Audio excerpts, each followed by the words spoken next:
Good morning, everyone. Good morning, distinguished member of the high table, director, deputy registrar, and a distinguished member from the MPT. Everyone on the other higher table, I especially recognize you. Because of my time, pardon me if I'm able to recognize each and every one of you, but to show know that on behalf of the alumni, we celebrate you. Thank you. I have just a few minutes to do this. I'll try to be very fast. My presentation and therefore be discussed later on, but I'll be sharing with us this morning through tracking graduate students and the impact of the training received. So I stand before you as a testimony of the training received. And if I have to personally evaluate my own sojourn in FEDPOFFA and up to what I'm doing right now, I will say that I've enjoyed some good impact. I graduated from the marketing department, and suffice to say that kudos to the lecturer in that department that has contributed to my career in the office. But of course, yes, I stand here to represent over 200,000 plus of students that have graduated, and the recent one that also graduated. And I would say that the Federal Poly of was established in 1992, which makes it 30 years ago. I think it was February 1992, meaning that Federal Polytechnic of right now is 30 years. And if we have to take each of those years, perhaps Federal Polytechnic would have graduated about 15 sets, if I'm right. But I will tell you a short story that I could not emphatically say social number, how many said because of some of the reasons why we are here, and that will be part of what I will be emphasizing on. Can we mention testimony? Can we get a better mic?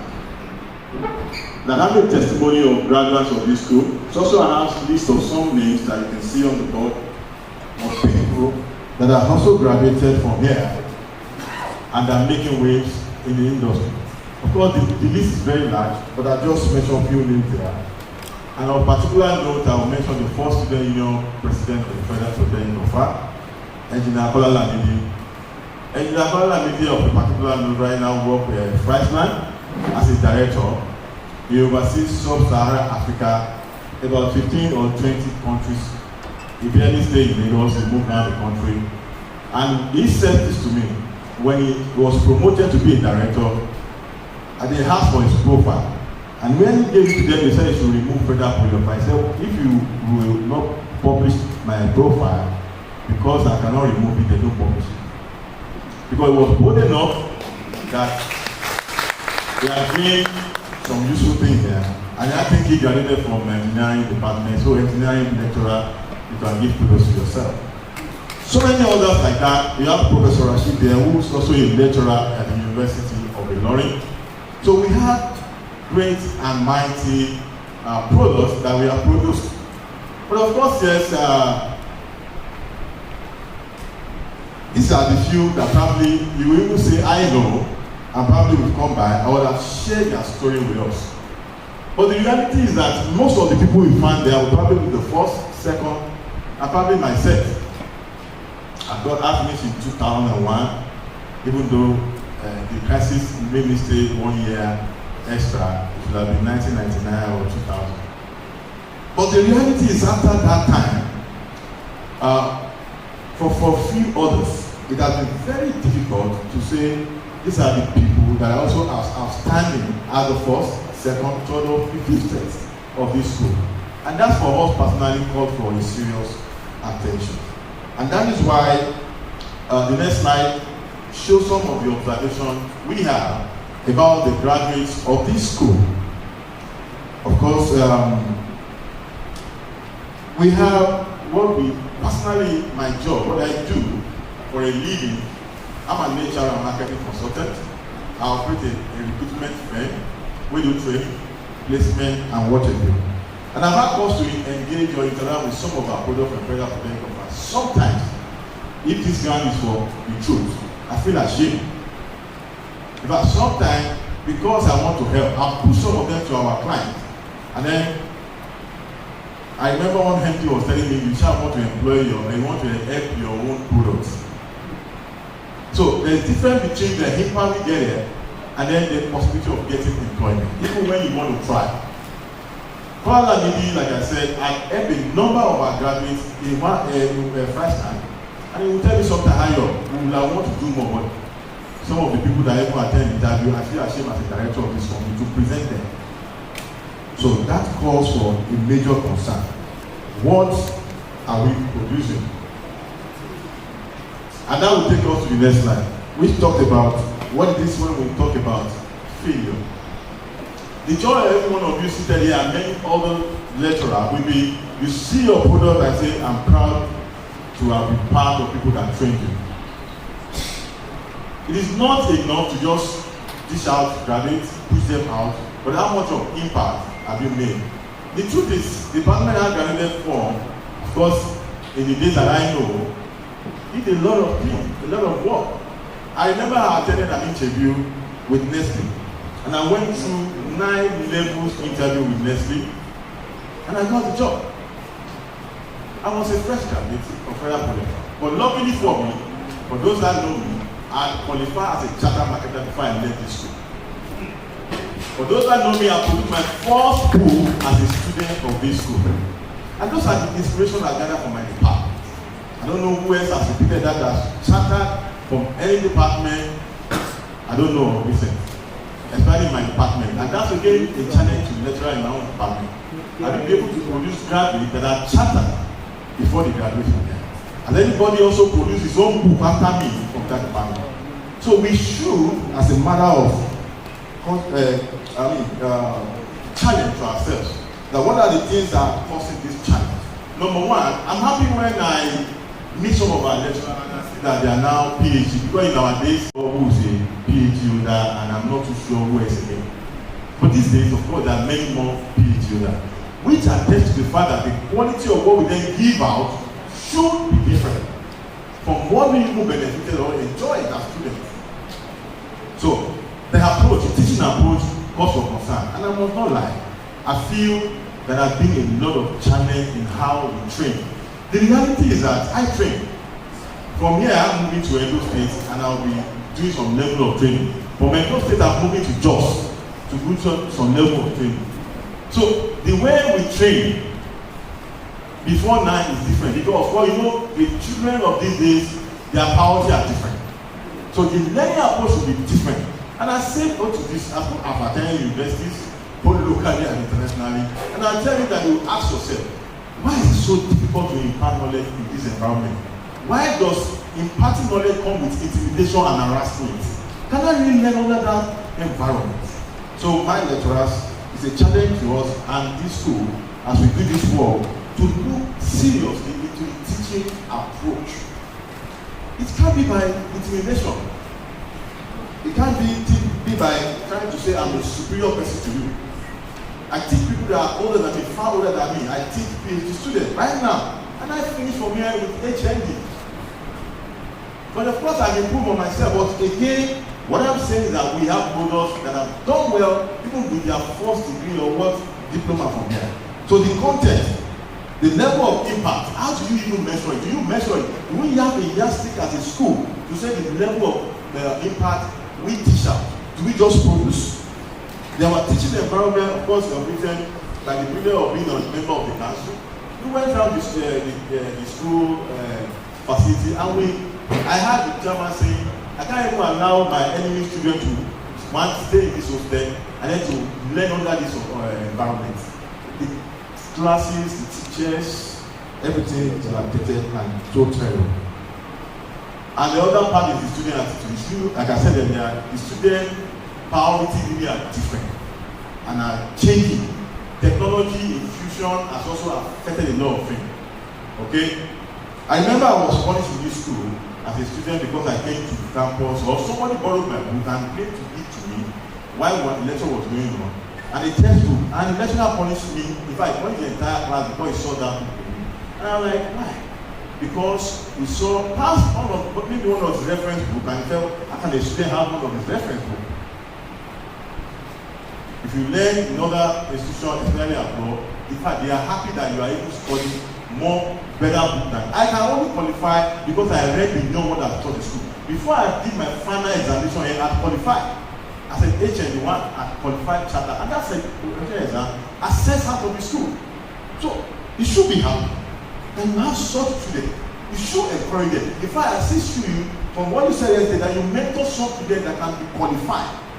And you can say, these are people I invested on. Let's try this.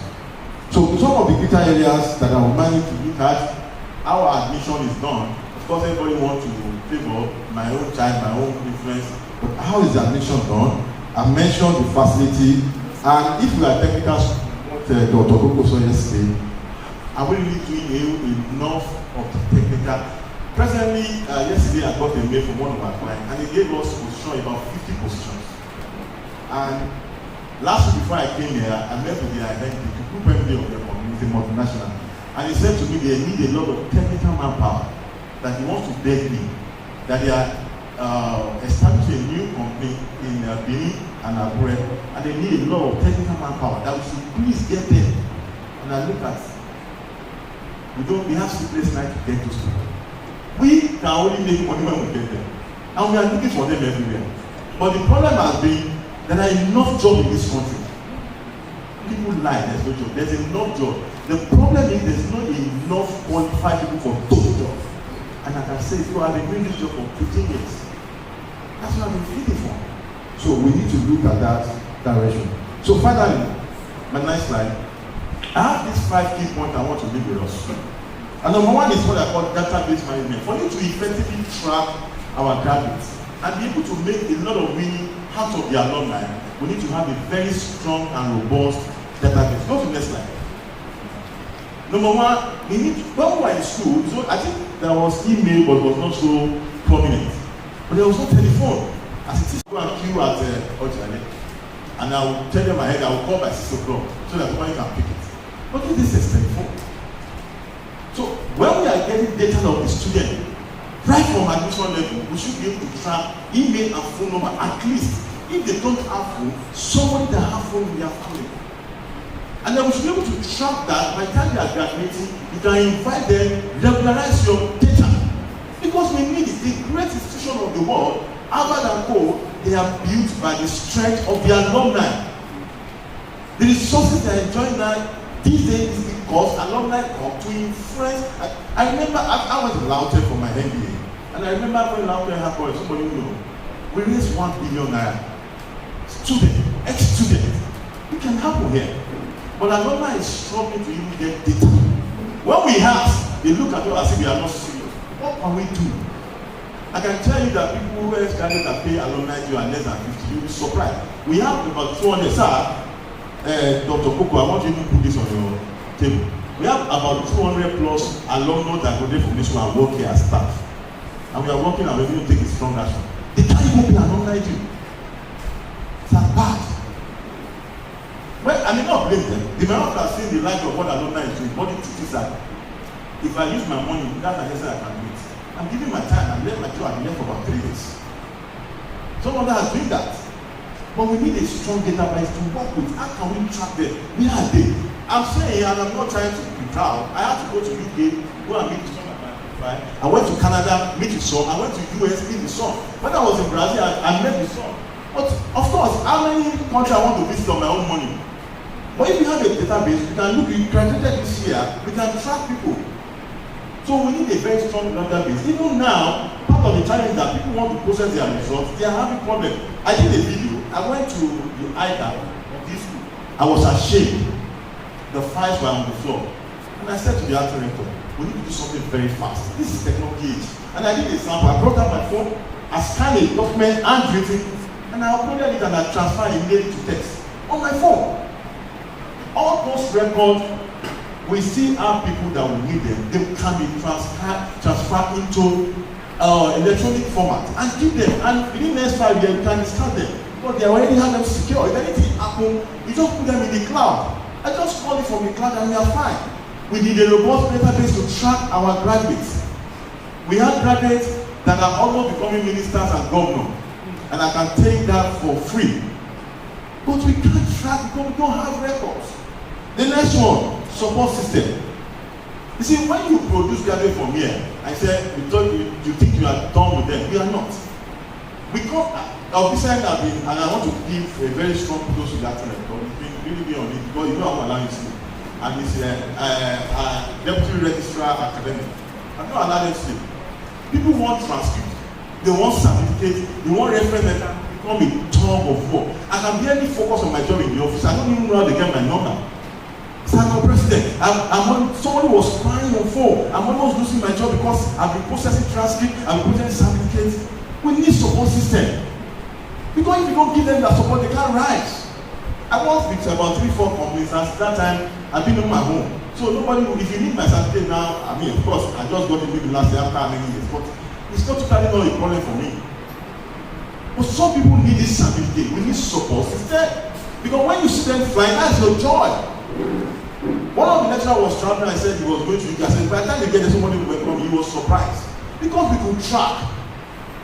If we have support system, our students need a lot of support in terms of the documentation. They are done here, but they are not done forever because they need also. And I will mention too, I brought a case to the former rector and the lecturer is involved. There's a particular staff, a student of what I work with the next UN, United Nations, and they said they were looking for our school on a particular portal for them to promote him. The guy rushed to me, started crying. They said our school is not there, and I called the former rector, and that website or is UNESCO and World Higher Education Database. Now our school is not there. And then the registrar told me he has forwarded to Dr. Potter. That's about last year. I've not had anything today. This morning I deliberately went on that portal to check. It's not there. And somebody told me that because they said they don't have $500. I said, alumni will pay it. Just let us know. Destiny of people are angry because we refuse to do what we're supposed to do. So tomorrow when you become doctor, you say, it's our claim. I have LASU, I have LAUTECH, I have other schools of the country. If I decide not to claim federal police, you can choose. But when you identify with them, you also feel, this school is also happy that I'm rising. Not until when I become a governor because you say, it's our product. Every landmark achievement, especially when we communicate it, let us attend, participate. Then you need to also involve and engage the alumni. I just said it. Presently, the country manager for Nigeria and Ghana is a product of this school from Microsoft. Ola, officer they open Microsoft building, she oversees. She reports with that. She never say in Nigeria. I told her do something for our school. He sent a letter to this school for a technology hub or something till they nothing has been done that letter. And I spoke to her, your people are not responsible. I said, don't worry. Alumni will provide location, come and do it. Country manager of Microsoft overseas Nigeria and Ghana. And we are putting last time we brought all of them and deliberate to offer like a come and see the school. For a long night now, the immediate past record justice was not there. You try to bring them more. You need to again, if you bring online here, say come and be volunteer for us in the ICT department, you can imagine when they say the country manager of Microsoft was federal police of fire, is a volunteer. That would not sound. What people will pay for. Dr. Sapa is here. He knows how far we have been dragging these people, dragging out to see that she's able to do something here. And we have lots of them. Many other people like that. You need to get them involved. We say town to town or down to town. There are so many experiences we have that we can share, even with the lecturers. Practical experience that can make your engagement or lecture robust. It's not about it's my students. God has helped everybody, God has helped my students. We can hospitalize ideas. I've written other books since I left this school. Many of my colleagues that I'm graduating and other, I've written this, they've done this, landmark things, they're controlling things. I tell you, if I want to see the Minister of Education, he's just one of our alumni, and I'll say, we are everywhere. The last one is recognition. You see, you publish newsletter, and I've told Mr. Roy sometimes, you publish newsletter, nobody even mention your product. And I said to them, I'm wrapping up this in 1 minute. I said to them, I said, when you say you are doing things here, your product is feedback from your product that will make you to know what to do better. When you publish newsletter on the website, you can't even put your land there, you can't put color and there. So people are laying claim on them. Why don't you also present them and say it's our product? Our social media, nobody mention anything about our product. That's our product. The only reason why we are doing here, this is the engine, this is the production factory, but the product will attest to the fact that what you are bringing out is the best. And that's why you will see OAU celebrating, or Christian when they celebrate their 50th anniversary, they say they are celebrating 50 of their product. We will do convocation here, they will even relegate alumni. I'm just bearing it, I must say it. Honestly, I'm bearing because I felt, I found myself as the pioneer president. And I said to myself, the day I hand over, I don't know what will bring me to over here. Because after graduation, it took me 10 years to come here. I've been talking to people, they know seriously they need to come. Because they look like they're not welcome. We need to change it. Everything we are doing here boils down to them producing. Because I heard the deputy rector saying we reviewed last year's strategic plan and then to start the formation of this one. So if your products are not doing fantastically well, what are you producing? Thank you. I wish you all the best.